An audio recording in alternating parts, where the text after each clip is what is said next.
사도행전 제2장 14절입니다. 베드로가 11 사도와 같이 서서 소리를 높여 가로되 유대인들과 예루살렘에 사는 모든 사람들아, 이 일을 너희로 알게 할 것이니 내 말에 귀를 기울이라. 때가 제3시니 너희 생각과 같이 이 사람들이 취한 것이 아니라 이는 곧 선지자 요엘로 말씀하신 것이니 일러스되 하나님이 가라사대 말세에 내가 내 영으로 모든 육체에게 부어주리니 너희의 자녀들은 예언할 것이요 너희의 젊은이들은 환상을 보고 너희의 늙은이들은 꿈을 꾸리라. 그때에 내가 내 영으로 내 남종과 여종들에게 부어주리니 저희가 예언할 것이요 또 내가 위로 하늘에서는 기사와 아래로 땅에서는 징조를 베풀리니 곧 피와 불과 연기로다. 주의 크고 영화로운 날이 이르기 전에 해가 변하여 어두워지고 달이 변하여 피가 되리라. 누구든지 주의 이름을 부르는 자는 구원을 얻으리라 하였느니라. 이스라엘 사람들아, 이 말을 들으라. 너희도 아는 바에 하나님께서 나사렛 예수로 큰 권능과 기사와 표적을 너희 가운데서 베푸사 너희 앞에서 그를 증거하셨느니라. 그가 하나님의 정하신 뜻과 미리 아신 대로 내어준 바 되었거늘 너희가 법 없는 자들의 손을 빌어 못 박아 죽였으나 하나님께서 사망의 고통을 풀어 살리셨으니 이는 그가 사망에게 매여 있을 수 없었음이라. 다윗이 저를 가리켜 가로되 내가 항상 내 앞에 계신 주를 배웠으며 나로 요동치 않게 하기 위하여 그가 내 우편에 계시도다. 이러므로 내 마음이 기뻐하였고 내 입술도 즐거워하였으며 육체는 희망에 거하리니 이는 내 영혼을 음부에 버리지 아니하시며 주의 거룩한 자로 썩음을 당치 않게 하실 것이미로다. 주께서 생명의 길로 내게 보이셨으니 주의 앞에서 나로 기쁨이 충만하게 하시리로다 하였으니 형제들아, 내가 조상 다윗에 대하여 담대히 말할 수 있노니 다윗이 죽어 장사되어 그 묘가 오늘까지 우리 중에 있도다. 그는 선지자라. 하나님이 이미 맹세하사 그 자손 중에서 한 사람을 그 위에 앉게 하리라 하심을 알고 미리 보는 고로 그리스도의 부활하심을 말하되 저가 음부에 버림이 되지 않고 육신이 썩음을 당하지 아니하시리라 하더니 이 예수를 하나님이 살리신지라. 우리가 다 이 일의 증인이로다. 하나님이 오른손으로 예수를 높이시며 그가 약속하신 성령을 아버지께 받아서 너희 보고 듣는 이것을 부어주셨느니라. 다윗은 하늘에 올라가지 못하였으나 친히 말하여 가로되 주께서 내 주에게 말씀하시기를 내가 내 원수로 내 발등상 되게 하기까지 너는 내 우편에 앉았으라 하셨도다 하였으니 그런적 이스라엘 온 집이 정녕 알지니 너희가 십자가에 못 박은 이 예수를 하나님이 주와 그리스도가 되게 하셨느니라 하니라. 저희가 이 말을 듣고 마음에 찔려 베드로와 다른 사도들에게 물어 가로되 형제들아, 우리가 어찌할꼬 하거늘 베드로가 가로되 너희가 회개하여 각각 예수 그리스도의 이름으로 침례를 받고 죄 사함을 얻어라. 그리하면 성령을 선물로 받으리니 이 약속은 너희와 너희 자녀와 모든 먼데 사람 곧 주 우리 하나님이 얼마든지 부르시는 자들에게 하신 것이라 하고 또 여러 말로 확정하며 권하여 가로되 너희가 이 패역한 세대에서 구원을 받으라 하니 같이 읽겠습니다. 그 말을 받는 사람들은 침례를 받음에 이날에 제자의 수가 3,000이나 더하더라. 아멘. 기도하겠습니다. 아버지 하나님, 하나님께서 이제 우리들에게 이 영광스러운 복음을 전하게 하시려고 주님 오래전에 계획하셨고 또 우리 주 예수 그리스도께서 오셔서 그 일을 친히 이루셨습니다. 그리고는 주님 이제는 성령께서 우리 가운데 역사하시며 주의 복음이 증거될 때에 우리로 하여금 영적 진리를 깨닫고 우리가 주님을 영접함으로 하나님의 자녀 될 수 있도록 아버지께서 은총 베푸신 것을 참으로 감사합니다. 이 시대, 성령의 시대, 교회 시대라고 부르는 우리가 살고 있는 이 시대가 시작되어지는 그 모습을 보면서 주님 이 시대가 곧 끝이 나게 될 것 또한 저희들이 알고 있습니다. 아버지 하나님, 저희들에게 허락하신 이 복된 시대에 저희들이 주님께서 기대하시고 주님께서 맡기신 일들, 주님의 부르심을 따라 주님 맡기신 복음을 온전히 감당하도록 저희에게 더 큰 은총을 베풀어 주시옵소서. 주의 말씀을 축복하시기를 사모합니다. 예수님의 이름으로 기도했습니다. 아멘. 우리는 지난주에 오순절, 지난 수요일 날 오순절의 의미를 두 주에 걸쳐서 우리가 함께 생각을 했습니다. 이 오순절은 교회가 시작된 그런 날도 아니고요.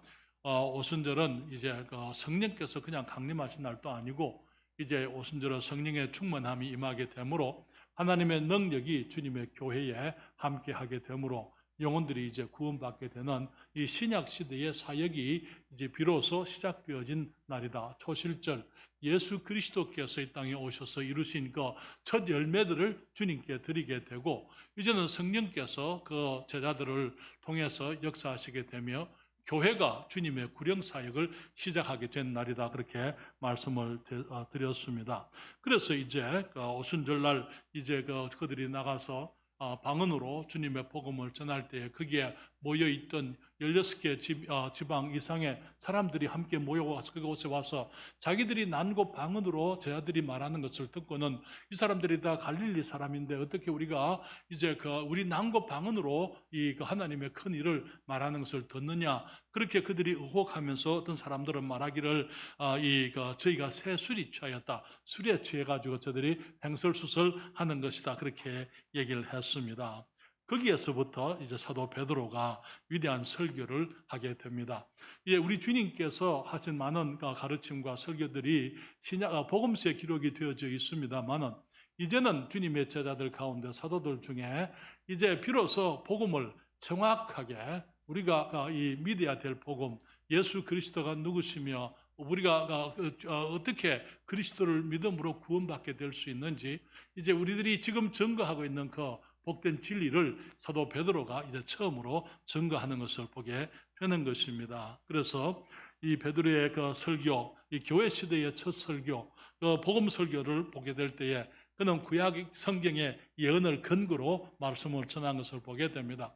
그러나 여러분, 어떤 분들은 우리 교회 설교가 어렵다고 그렇게 얘기를 합니다. 왜냐하면 제가 설교 가운데 보게 되면 보통 15 내지 20개까지 정도의 이 성경 구절들을 제가 늘 끊임없이 이제 포인트 하나하나마다 그것을 성경으로 확정을 하잖아요. 그런데 그것이 성경적이라는 것, 우리가 하나님의 말씀을 전할 때에 우리는 우리의 말을 전하게 되는 게 아니고 하나님의 말씀을 전해야만 되는 것입니다.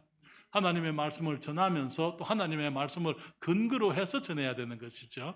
그러면서 또 이 사도 베드로는 예수 그리스도께서 구세주라는 것, 예수 그리스도가 정말 하나님의 기름 부음 받으신 그리스도라는 것, 하나님께서 예수님이 십자가에서 죽으시고 장사되고 부활하게 장사됐지만 하나님이 살리셨다는 것, 그래서 그 복음을 누구든지 믿으면 구원을 받게 된다는 이 복된 진리를 증거하면서 마지막에 이 회개를 촉구하고 있고 믿음을 촉구하는 것을 보게 되는 것입니다. 그렇기 때문에 우리가 정말 항상 모든 설교에는 이 복음이 들어 있어야 되고, 어떤 주제로 설교를 하든지 복음이 들어 있어야 되고, 또 구원의 기회가 사람들에게 주어져야 한다고 그렇게 믿는 것입니다.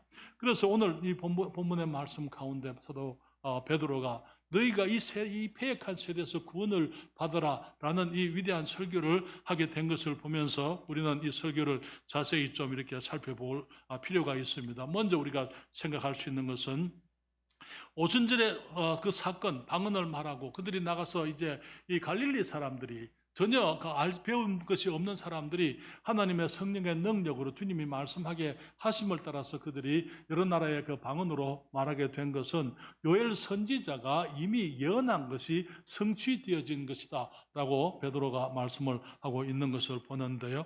그는 14절에 이렇게 말합니다. 베드로가 11 사도와 같이 서서 소리를 높여 가로되 유대인들과 예루살렘에 사는 모든 사람들아, 이 일을 너희로 알게 할 것이니 내 말에 귀를 기울이라. 여러분, 이제는 이 베드로가 그냥 저는 어부였고 유약한 마음이 약한 그런 겁이 많은 그런 이제 이 주님의 저자였다면은, 지금은 이제는 당당히 이 유대인들 앞에서, 예루살렘 사람 앞에 서서 이제 말씀을 전하는 설교자로 이제 변화된 것을 우리가 여기서 보게 되는 것입니다. 그는 말하기를 이 유대인들과 예루살렘에 사는 모든 사람들아, 이 일을 너희로 알게 할 것이니, 내가 너희들에게 이것이 어떤 일인지 알려주겠다는 것이죠. 그러면서 내 말에 귀를 기울이라 그렇게 얘기를 했습니다. 그는 더 이상 이전에 연약한 시골 어부가 아니었던 것을 보게 되는 것입니다. 그는 이 사건이 바로 이제 그 요엘 선지자의 예언이 성취된 것이다, 그렇게 얘기를 하는데요. 이 요엘 선지자는 유다가 멸망하기 전에 이제 장차 임할 하나님의 심판의 날을 예언한 선지자입니다. 그는 17절에 이렇게 말합니다. 16절에 말하기를 이는 곧 선지자 요엘로 말씀하신 것이니 일러스되 하나님이 17절에 가라사대 말세에 내가 내 영으로 모든 육체에게 부어주리니 너희의 자녀들은 예언할 것이요 너희의 젊은이들은 환상을 보고 너희의 늙은이들은 꿈을 꾸리라, 그렇게 말씀을 했는데, 이 말씀이 요엘서 2장 28절로부터 32절에 있는 말씀을 인용한 것을 보게 되는 것입니다.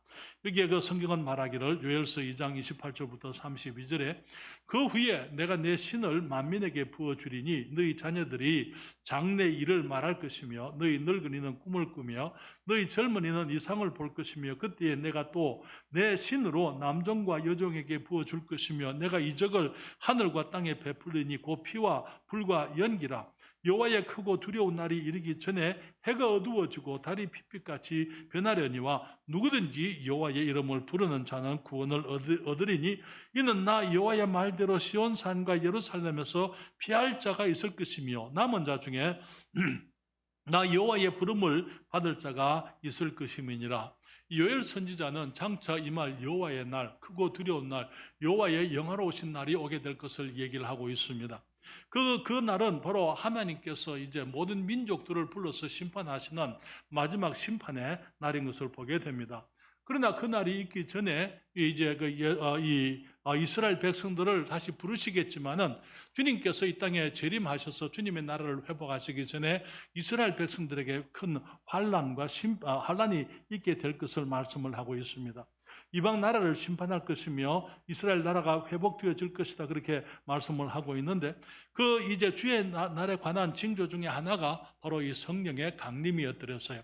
물론 그 이제 성령의 강림과 주님의 영화로우신 날 사이에는 많은 세월의 간격이 있습니다. 구약 성경에 보게 되면 그런 것들이 많이 있어요. 우리가 그 지난번에 말씀을 드렸던 여기 70일에 이스라엘의 70일에 보게 되면은 69일에와 마지막 70일의 사이에 이제 큰 간격이 교회 시대라는 간격이 있었던 것을 보게 되는데요. 지금 여기서 이 요엘도 증거하게 될 때에 마지막 날에 주님의 심판이 나는 주님의 날이 오긴 하겠지만은 그 이전에 성경은 말하기를 주님께서 이게 17절에 내가 내 영으로 말세에 내가 내 영으로 모든 육체에게 부어 주리니 그렇게 얘기를 했어요. 17절부터 19절에 있는 말씀에 그게 말하기를 하나님이 가라사대 내가 내 영으로 모든 육체에게 부어주리니 저희 자녀들은 예언할 것이요 너희 젊은이들은 환상을 보고 너희의 늙은이들은 꿈을 꾸리라. 그때에 내가 내 영으로 내 남종과 여종들에게 부어주리니 저희가 예언할 것이요 또 내가 위로 하늘에서는 기사와 아래로 땅에서는 징조를 베풀리니 그 피와 불과 연기로다. 우리 주님이 재림하시기 전에 이 땅에 있을 환란의 기간 동안에 있을 일들을 얘기하면서 그 이전에 하나님의 그 신이 성령께서 이제 하나님의 사람들에게 젊은 사람들, 늙은 사람들, 남자들, 여자들에게 임해서 그들이 말씀을 예언하게 될 것이다, 그렇게 얘기를 하고 있는데요. 사랑하는 여러분, 성령께서 이 땅에 오시게 되는 그것은 그래서 사람들의 삶 속에 충만히 역사하시면서 그들이 하나님의 말씀을 전하는 것, 여기서 예언이라고 하는 그 말은 영어로 prophecy라고 이렇게 말하고 있습니다만은 그 말은 여기에 대언이라고 이렇게 말씀을 할 수도 있어요.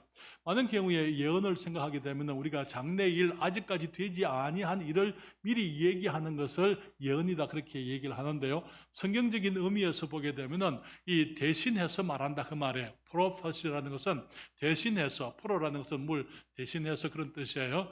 하나님을 대신해서 주님의 말씀을 세상에 전하는 것을 넓은 의미에 있어서의 예언이라 그렇게 얘기를 하고 있는 것입니다. 그래서 여기 예언이라든지 환상이라든지 꿈이라든지 이런 것들은 다 하나님께로부터 받은 진리의 말씀을 사람들에게 선포하는 것을 의미하게 되는 것입니다.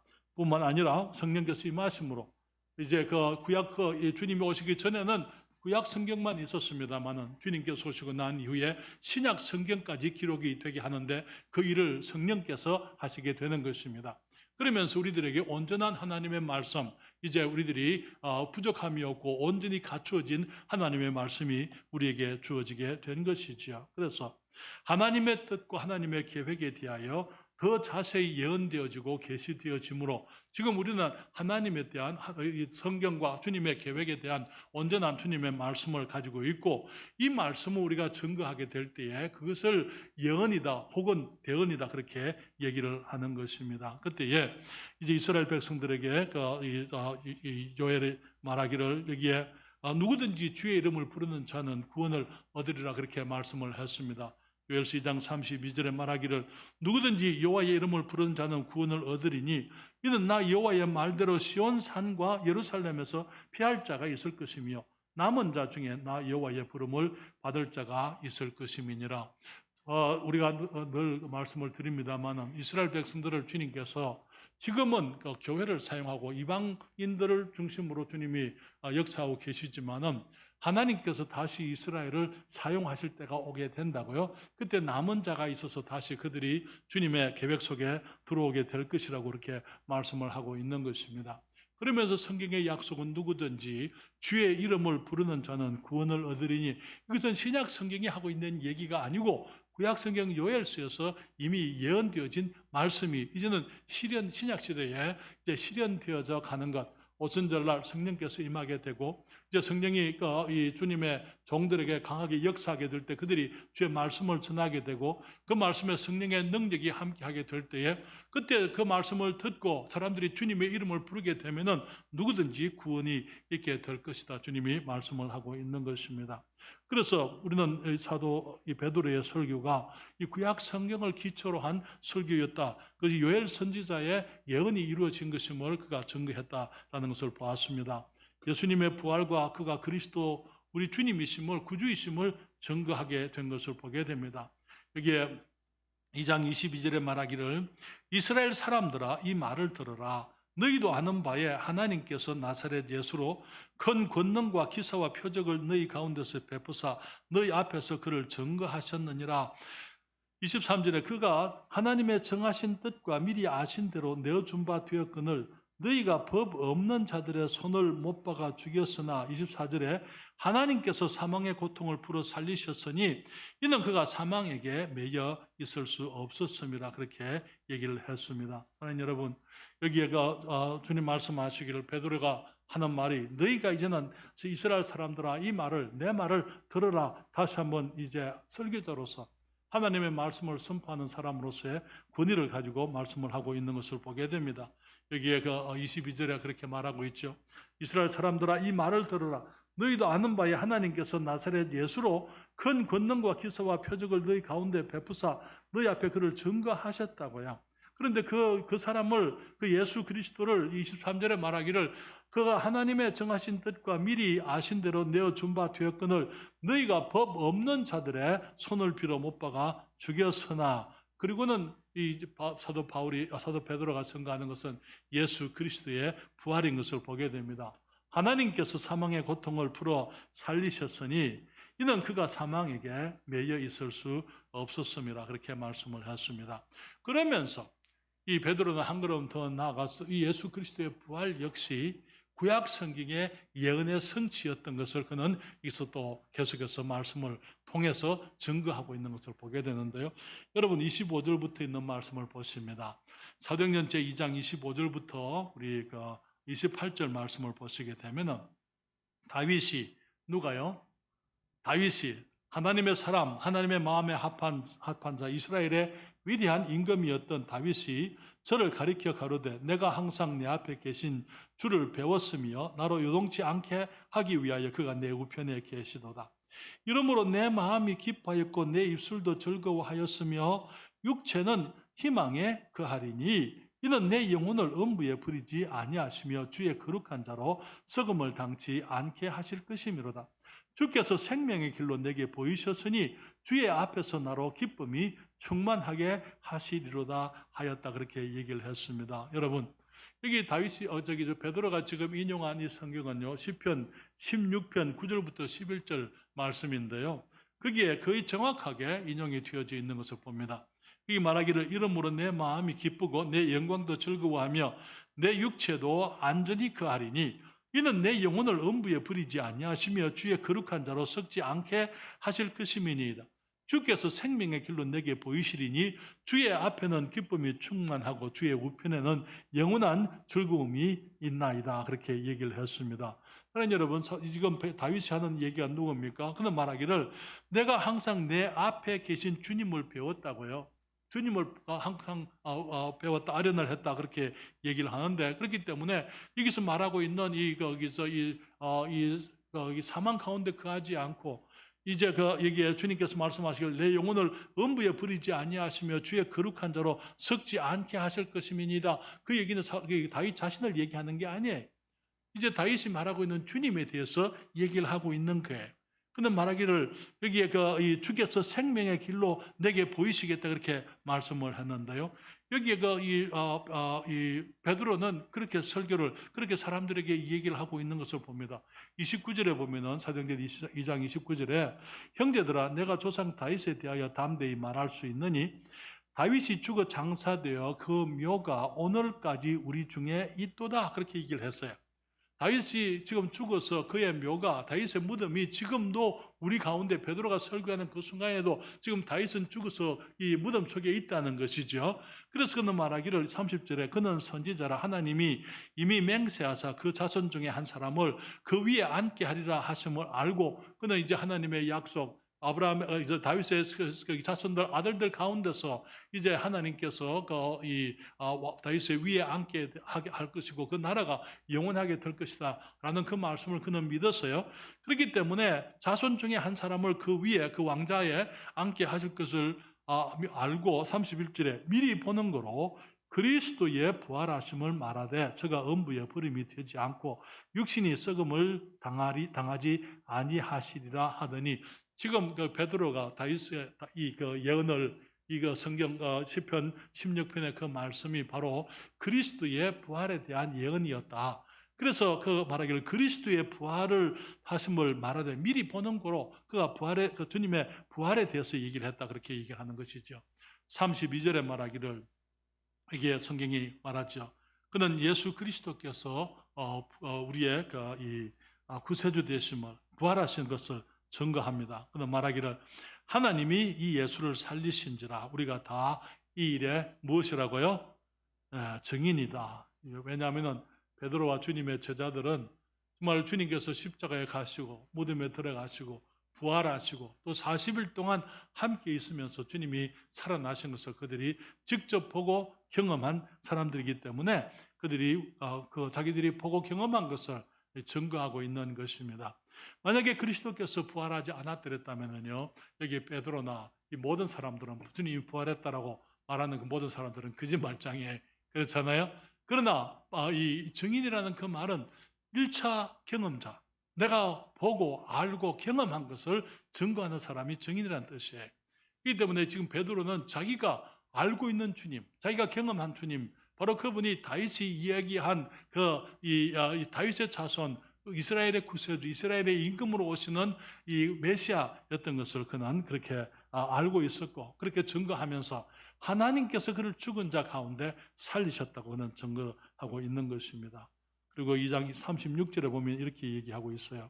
그런즉 이스라엘 온 집이 정녕 알지니 너희가 십자가에 못 박은 이 예수를 하나님이 주와 그리스도가 되게 하셨느니라 그렇게 말씀을 하셨습니다. 너희가 십자가에 못 박은 이 예수를 이스라엘 백성들이 거부했고 이스라엘 백성들이 로마 사람들의 손을 빌어서 군병들의 손을 빌어서 예수님을 십자가에 못 박았지만은 자기 백성들이 그 왕을 거부했지만은 하나님께서는 그를 이제 살리심으로 주와 그리스도가 되게 하셨다 그렇게 얘기를 하고 있는 것입니다. 사랑하는 여러분, 베드로의 그 설교를 듣고 이제는 그 성령께서 역사하시는 것을 보게 됩니다. 베드로의 설교 가운데서 우리가 볼 수 있는 것은 베드로는 그들에게 구원의 결단을 촉구한 것을 우리가 여기서 보게 됩니다. 여기에 37절에 저희가 이 말을 듣고 마음에 찔려 베드로와 다른 사도들에게 물어 가로되 형제들아 우리가 어찌할꼬 하거늘 성령께서 저희들과 함께 하셨고 성령께서 베드로의 설교를, 사도들의 설교를, 말씀을 듣는 사람들의 마음에 역사하시게 되므로 그들의 양심의 가책이 되게 된 것을 봅니다. 저들이 이제 한 짓이 무엇인지, 그들이 어떻게 죄인인지, 이제는 예수 그리스도가 누구신지, 그들이 거부했던 그리스도, 그분이 바로 그들의 구세주 그리스도이시요, 이 기름 부음 받은 하나님의 메시아, 약속되어진 메시아며 구세주가 되심을 그들이 깨닫게 된 것이지요. 사랑하는 여러분, 베드로의 설교가 훌륭해서 그들이 깨달은 거 아니에요. 성령께서 역사하신 것입니다. 여러분, 우리 주님께서 제 아들에게 성령을 보내시겠다고 말씀하시면서 요한복음 16장 7절과 8절에서 이렇게 말합니다.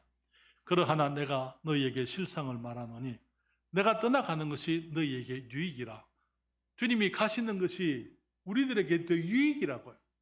왜? 실제로 주님께서 우리들의 죄를 담당하시고 죽으시고 장사되고 부활하셔서 주님이 오신 목적을 주님이 성취하셔야 되지만은 주님이 가심으로 이게 말하기를 내가 떠나가지 아니하면 보혜사가 너희에게로 오시지 아니할 것이요.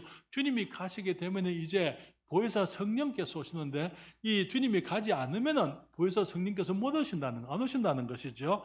그래서 가면, 주님이 가시면은 내가 그를 너희에게로 보내리니 그가 와서 하는 일이, 성령께서 오시게 되면은 하시는 일이 뭡니까?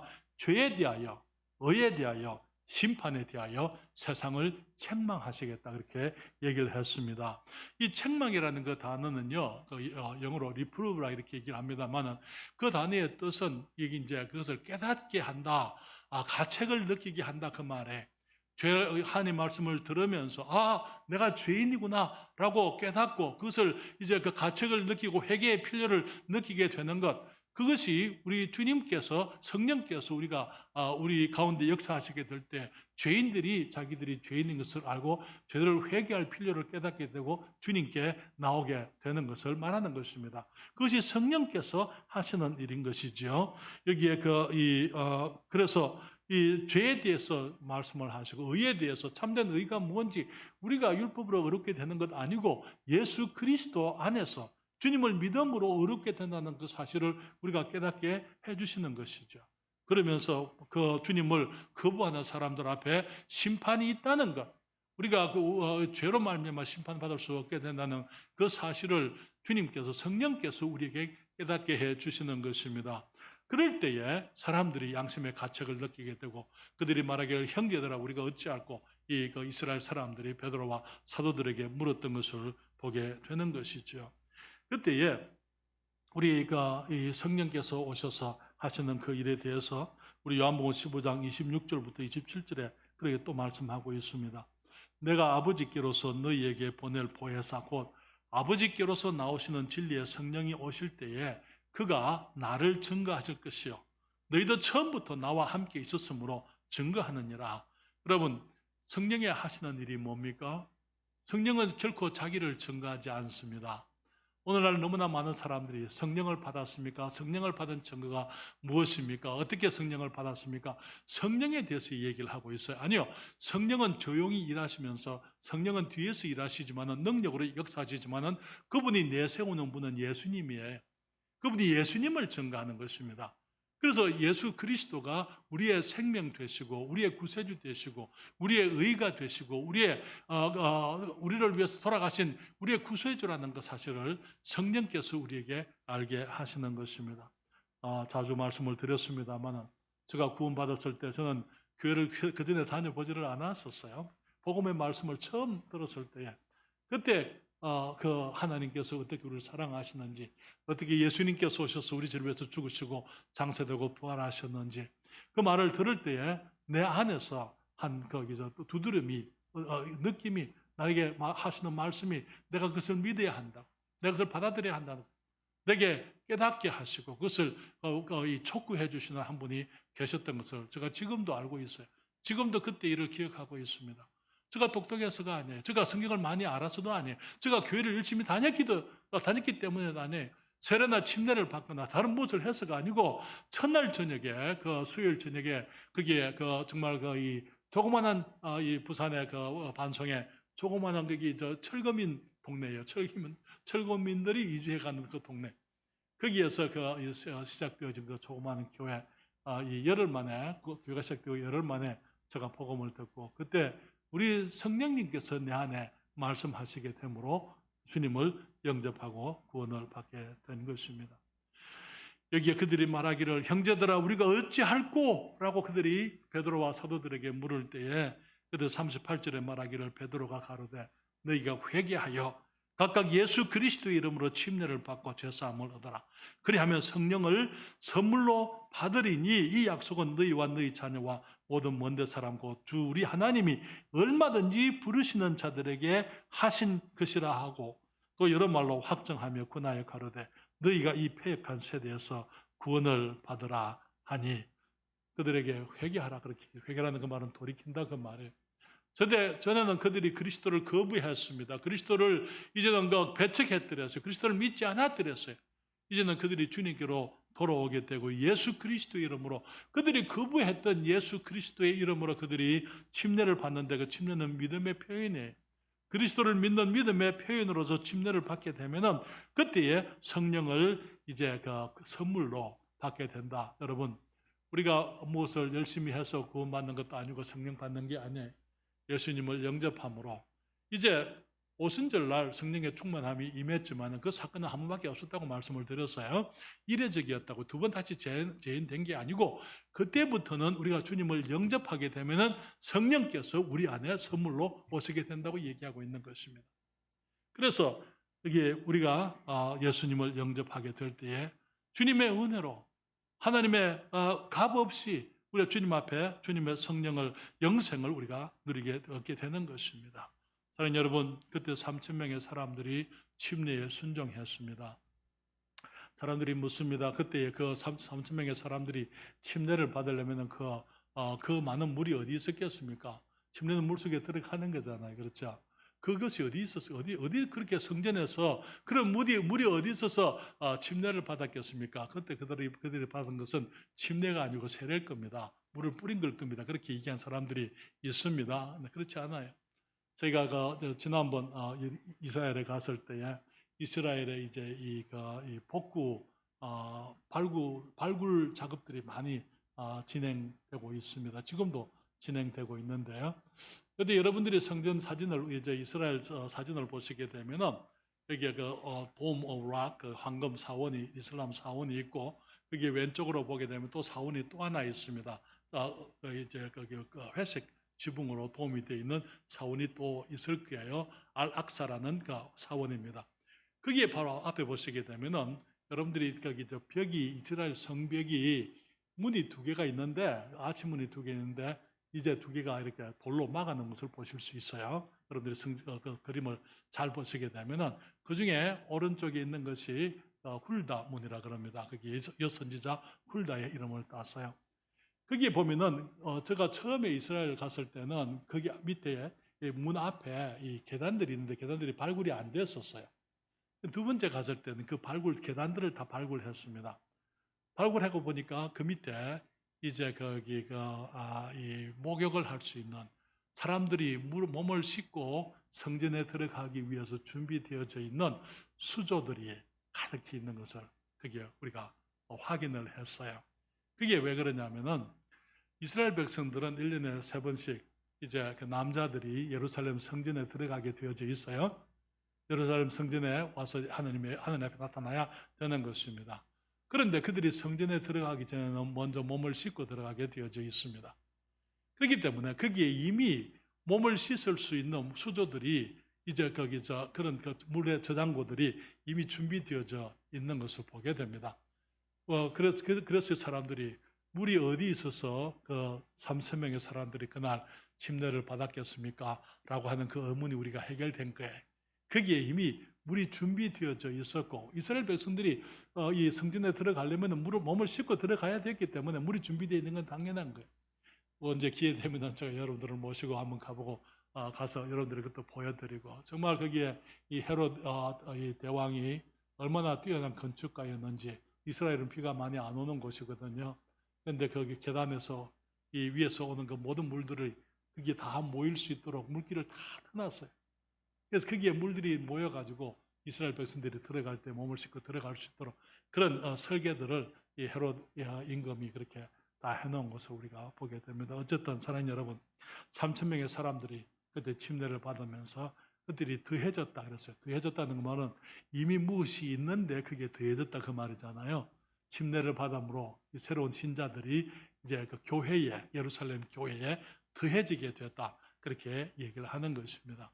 그래서 우리가 교회에 더해지는 것은 우리들이 교회를 열심히 다니기 때문에 헌금을 많이 하기 때문에 직분을 맡아서 그런 것 아니고 예수 그리스도를 영접하고 구원받게 되면은, 그리고 그 믿음의 간증으로 침례를 받게 되면은 교회의 회원으로 그렇게 가입되는 것을 우리가 이제 배우게 되는 거예요.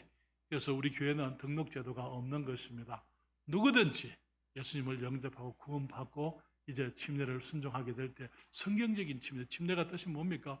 우리 주님이 나를 위해서 죽으시고 장사되고 부활하신 것을 내가 믿습니다. 그 말에 주님이 나를 위해서 죽으시고 장사되고 부활하신 것처럼 나도 예수 그리스도와 함께 죽고 그래서 물속에 들어가는 것은 장사를 의미하는 거예요. 나오는 것은 그리스도 안에서 새 생명으로 거듭난 것, 부활한 것을 의미해주는 의식인 것입니다. 예수님께서 그렇게 침례를 받으셨고 사도들이 그렇게 침례를 행했고 또 이 신약교회 역사적으로 이 성경을 믿는 사람들이 침례를 해왔던 것입니다. 사랑하는 여러분, 교회 시대의 첫 설교는 어떤 설교였습니까? 정말 이 오순절날 있었던 그 사건이 하나님께서 구약 성경에 예언하신 요엘 선지자의 예언이 이루어진 것이다. 성경적인 사건이었다 하는 것을 베드로가 설교했습니다. 그러면서 그는 거기서 예수 그리스도가 다윗이 예언했던 정말 부활하신 그리스도라는 것, 예수 그리스도가 주와 그리스도가 하나님께서 주와 그리스도가 되게 하셨다는 것, 그것을 이제 주님께서 그 살리심으로 그것을 증명하셨고 성령께서 오셔서 그것을 증거하고 있고 또 성경은 말하기를 우리가 그 증인이 되어야 한다고 말씀을 하고 있는 것입니다. 사랑하는 여러분, 우리가 이 대평동 일대의 세종시 그리고 정말 우리 지역에 있는 대한민국의 복음화를 위해서 우리가 필요한 것은요, 성령님의 능력입니다. 우리가 성령의 충만함을 입어야만 되는 것입니다. 사람이 하는 일이 아니에요. 우리가 주님의 능력을 따라서 성령 충만함 가운데서 우리들이 주의 은혜로 주님과 함께 동행함으로 그리고 또 우리가 우리 주 예수 그리스도의 죽으심과 장사와 부활을 전함으로 우리가 입을 열어서 복음을 전할 때에 사람들이 구원받게 되어져 있는 것입니다. 우리가 이 시대에 정말 하나님의 은혜를 사모하십시다. 그리고 우리가 성령의 충만함과 주의 능력을 사모하십시다. 그리고 우리들이 주님께서 우리들에게 허락하시는 대로 담대히 우리의 입을 열어서 예수 그리스도 우리 주님을 증거하는 증인들이 되어야 될 줄 믿습니다. 우리가 주님을 경험하셨습니까?